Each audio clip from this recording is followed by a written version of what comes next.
So the story begins in November of last year when I was trying to come up with a topic for my TED talk. Now, unable to generate any ideas, I began to go through social media so as to see what the world was talking about to hopefully gain some inspiration. However, what followed next really took me by shock. Now, to give some context here, November 2020 was a month that had witnessed a disputed election, a pandemic, and many other controversial and consequential events. Now, all of these things had managed to congregate in one common space called social media. So, as I sat there scrolling through Twitter on my desk, I felt horrified. Not because I didn't know that these events were taking place beforehand, but because I managed to connect the dots and realize that these controversial tweets and posts had a disastrous effect on our world. Now, this is not the first time that I had realized that social media negatively impacts current affairs. I have unfortunately witnessed a personal example of this.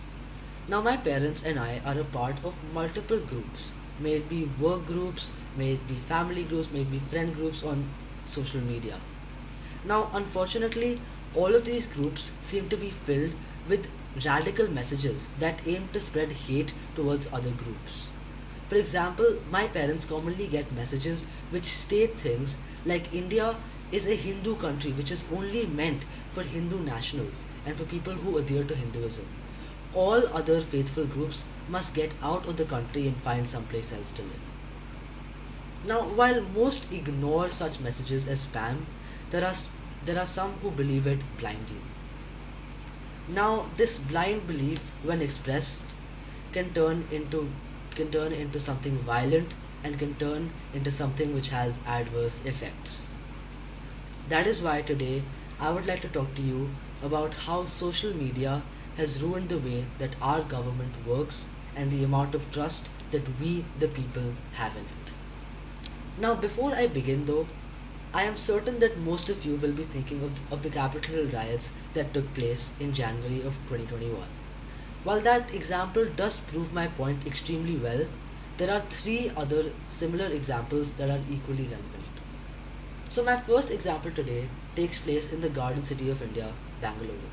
In August of 2020, the city witnessed violent riots which had the outcome of three deaths, including one police officer. While this does sound disheartening, the cause of these riots are even more worrying. However, it all started on the 5th of August 2020 when Prime Minister Modi was seen performing faithful rituals at the Ram Mandir. Now, while the PM here did nothing wrong by expressing his own faith, a certain P. Naveen in Bangalore was extremely delighted by this action of the PM and was seen taking to the streets to celebrate this particular event. However, locals are seen talking about the fact that Naveen was seen trying to provoke Muslim individuals by speaking about this event in a Hindu nationalist manner.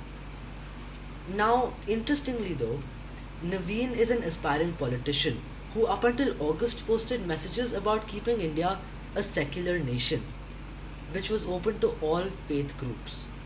However, on the 11th of August, he posted a post on his Facebook account that was seen hurting Muslim sentiments by insulting Prophet Muhammad himself.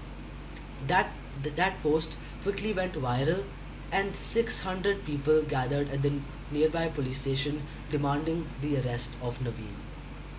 Now, this peaceful protest quickly turned violent, with the crowd pelting stones, rods, and much more at the police. The police sadly eventually opened fire, and lest, and that led to the lives of three people being lost. Let's hear that again for a second. A man posts an allegedly controversial and insulting tweet on Facebook, and that results in three people losing their lives.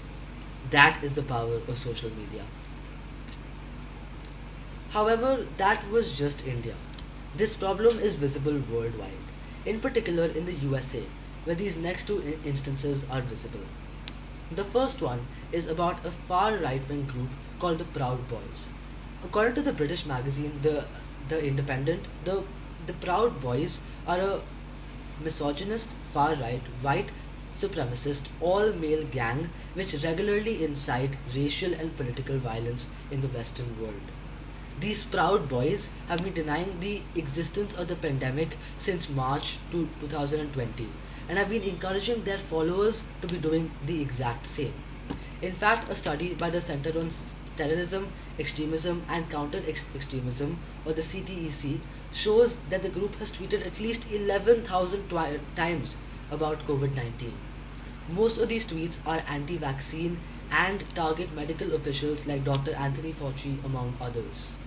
Furthermore, the group has stated that a vaccine, in quotes, would likely be a tool for population control and mind control.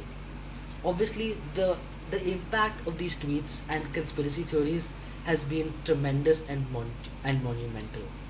Notably, anti masking has been the biggest impact of such tweeting. Over the last few months, hundreds of American people have gathered together and burned masks as a response to COVID 19 protocols which have been taken by the government.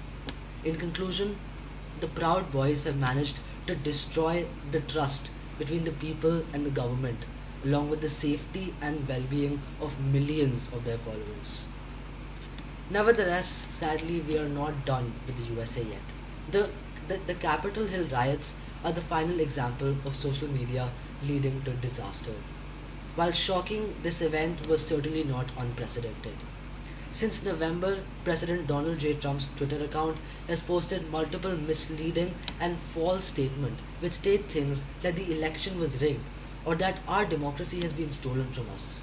One of his most controversial tweets, though, has been the one where he says that, in quotes, the 75 million great American patriots who voted for me, America first, and make America great again, will have a giant voice long into the future. They will not be disrespected or treated unfairly in any way, shape, or form. Experts believe that it was tweets like this that infuriated his followers into doing what they did. Just like the Proud Boys, Trump broke the trust between the people and the officials, and that led to violence and disaster as we all know it on the 6th of January 2021. What happened on January 6th was an epitome of fake news that spread through social media, that too by a head of state. Now, the three examples that I have talked about so far are, are talking about how an individual, an organization, and a head of state can use social media to cause civil unrest and disaster. But can social media disrupt the ties between two nations as well? The answer, unfortunately, is yes. Now, let's go back to January of 2020 when the US killed Iran's top general Qasem Soleimani.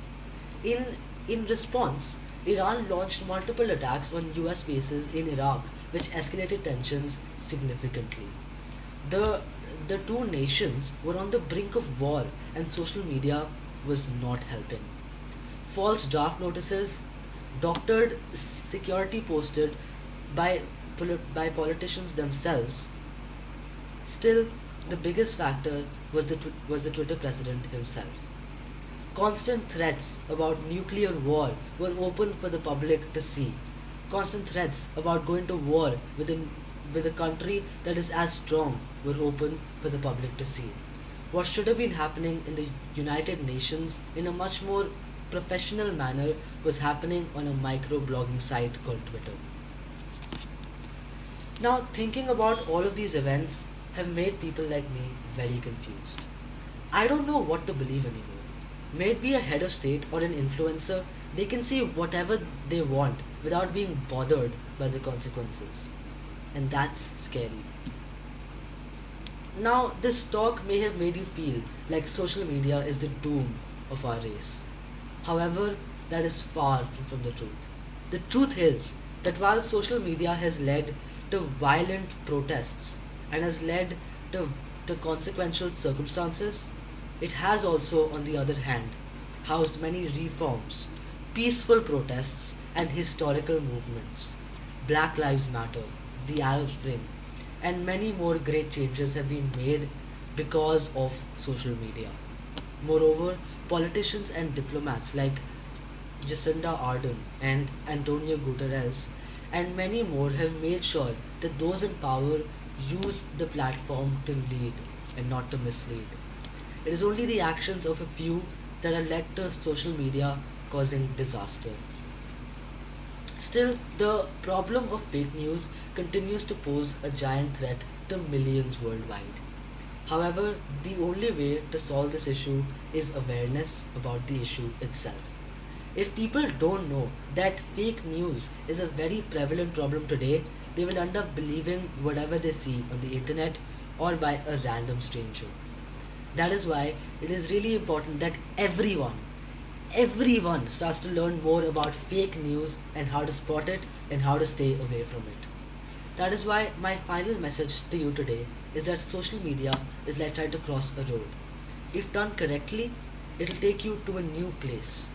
If done irresponsibly, though, you will get run over and consequences will follow. Thank you so much, everyone.